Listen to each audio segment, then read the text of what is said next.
You come up here. I call it a fight mode.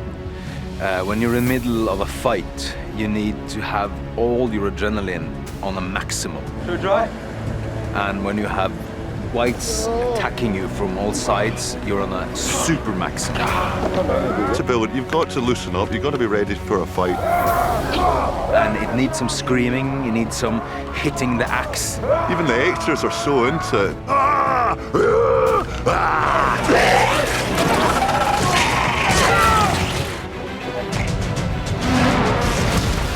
And she does arrive just in the nick of time, which is you just have to. There's no other way that this scene could be written.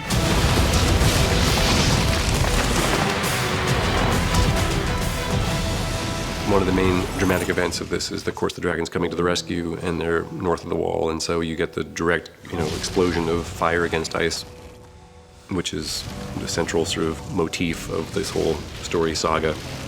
This is like a cutting torch, going into a piece of ice. Imagine if you dump water into a blazing hot pot, it explodes. Rolling. Action.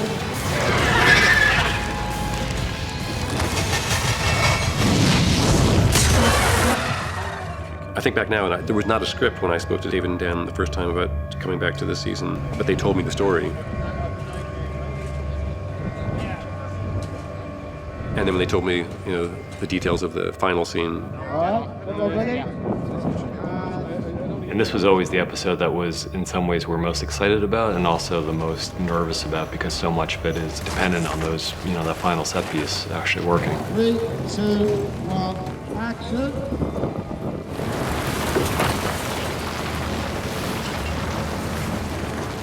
The eyes of the White Walkers and the Whites have been such a prominent feature of the show, and a lot of work has gone into the specifics of how the eyes look, and to see that hopefully iconic image at this point blown up to the size of, a beach ball, that seemed like it was a crowd-pleasingly oh shit moment.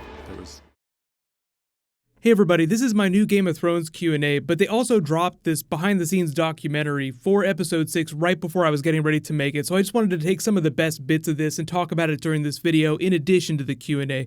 So if you are finding me for the first time, we do Game of Thrones every week till season 8 gets here. There'll be giveaway stuff at the end of the video. But don't you just love how crazy Tormund is on set? The actor that plays him, they're all great people, but the Brotherhood without banjos was probably one of the best parts of all the behind-the-scenes Game of Thrones stuff this season. You need to have all your adrenaline on a maximum. So it's always cool to see Daenerys flying around to see how they do the dragons from a practical standpoint, how they do the whites in these big battles. But really, it's when they do these shots like this, like just watching the actors try to get down all their sword swings the right way. But I know when the episode actually dropped, it was very divisive for the things that it did not do, namely kill one of these big-name characters. Like if Jorah had died, that would have been really heartbreaking in addition to the dragon. So Dan and Dave talk about how the entire episode turned around this scene here. So if this hadn't have worked, it would have been just an awful episode. But I feel like for all the dragon stuff, it actually did work out the way they wanted it to. So all those extra millions literally poured as concrete into this area to make this lake, ended up being worth it.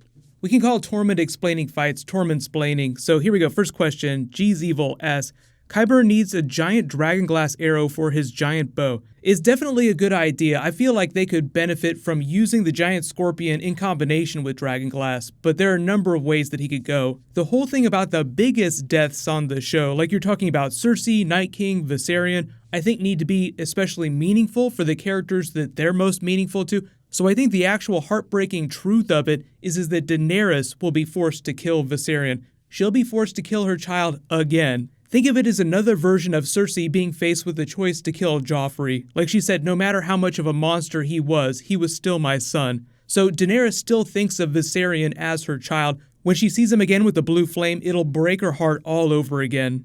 Next question, Michael Ortiz asks, what if the Night King is the third dragon rider? The dragon has 3 heads. Yeah, there's been a lot of funny jokes about this going around since the season was over. I do think that that's the closest we'll get to the fulfillment of the prophecy, unless you believe that Bran can warg an undead dragon.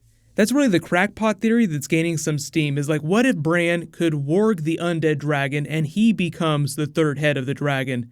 You won't walk again, but you will fly. Although in reality, I think that quote was just about him warging the ravens and them flying around.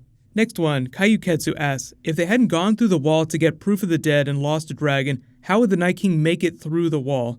Well, so this is actually what I think is going to happen in the books, and it'll involve the Horn of Winter. Remember after the Night King marked Bran, and then it broke the magic seal on the weirwood. People were like, oh, that's very clearly going to break the magic seal on the wall, that's how they'll get through. But here's the thing, I feel like Dan and Dave, as producers of a television show, said that's not cinematic enough, them just walking underneath the wall. We need to do something really big and grand. So even though George R.R. Martin told them the ending of Game of Thrones, it's possible that they embellished the ice dragon part bringing the wall down. I think in the books, it'll be a little more subtle than that, and it'll have something to do with the Horn of Winter. Next one, She Is Dead Jim, big Star Trek fan. Do you think the dragons are going to die, or will there be a new dynasty? I mean, would Dany need a new dragon if all her enemies are dead?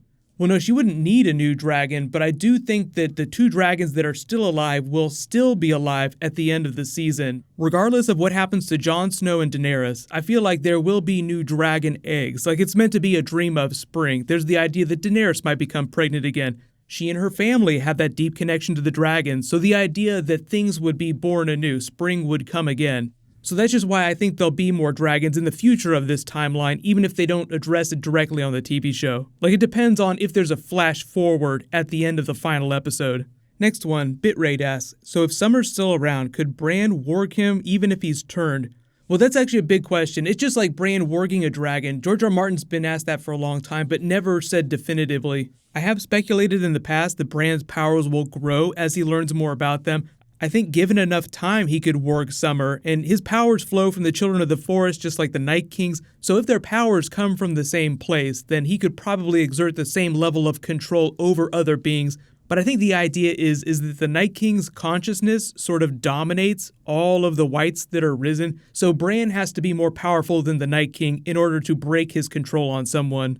Next one, MME asks, do you suppose we'll see Daenerys as a white? She's actually one of the few characters that I don't think is going to be turned into a white, just because she's so tied to the dragons. I think Jon Snow and Daenerys are probably safe in that respect. There are a lot of theories about Jon Snow becoming the new Night King, but it depends on how you feel about the cycle of ice and fire. If the whole idea is to break the wheel, then I think that they're trying to make it so that there are no more Night Kings. And that gets into a little bit of book stuff, so I'm just going to stick to TV show stuff for now. When the actual Winds of Winter book drops and we get a bunch more lore for the White Walkers, then we can talk about that a little bit more. Speaking of which, next one, Thomas asks, I was wondering when you think Winds of Winter will be released. So this is actually very dangerous to try and predict this. People have done this for the last 3 years. I think it'll come out next year and then just another year goes by without it happening. But I do think that it will drop before we get the next season of Game of Thrones. That would put it firmly late 2018 or anywhere during the middle or early 2019. But it's been a while since Martin has posted an update chapter. He used to do that pretty regularly. He would read chapters out loud when he would go to convention appearances, but he's stopped doing that as much so that he can spend more time writing. So every once in a while, like a couple times a year, we'll get updates. So I'm expecting another one probably at the end of this year. Next one, Kaz Rose asks, predictions for the first episode. So I think most of that episode is going to be consumed with the reunions at Winterfell. It'll be, a lot of great happy moments. People are coming from Daenerys' group, but the end of the episode will probably be the first big Night King attack. Remember that the last hearth is right up here close to the wall, so R.I.P. Umbers, they might just tease that at the end of the first episode and then use that as like the first big action set piece of episode 2. But that's what I think is going to be the first big Night King attack. But thank you so much for submitting all these questions. These are always a ton of fun to do, and I'll still keep doing weekly Q&A videos. There's a lot of other TV shows that are getting ready to come back, so I might try to do some Q&A videos for those too, in addition to the Game of Thrones stuff. But what's going to happen is I have a Rick and Morty Q&A that'll post tomorrow. There's a bunch of TV shows that are coming back next week, so there'll be a couple Game of Thrones videos coming in the next couple days, but if you have any special requests, just let me know in the comments. I've gotten a lot of requests for dragon-specific videos. But I'll say congratulations to the latest giveaway winner, Kill X. Please private message me on the back end of my channel so I can get your contact details. What'll happen is I'll just name a new giveaway winner when I post my next Game of Thrones video. So if you haven't seen it in a while, you can click here for my episode 6 video for the actual episode, and you can click here for brand new Rick and Morty. Thank you so much for watching. Everybody stay awesome. I'll see you guys tonight.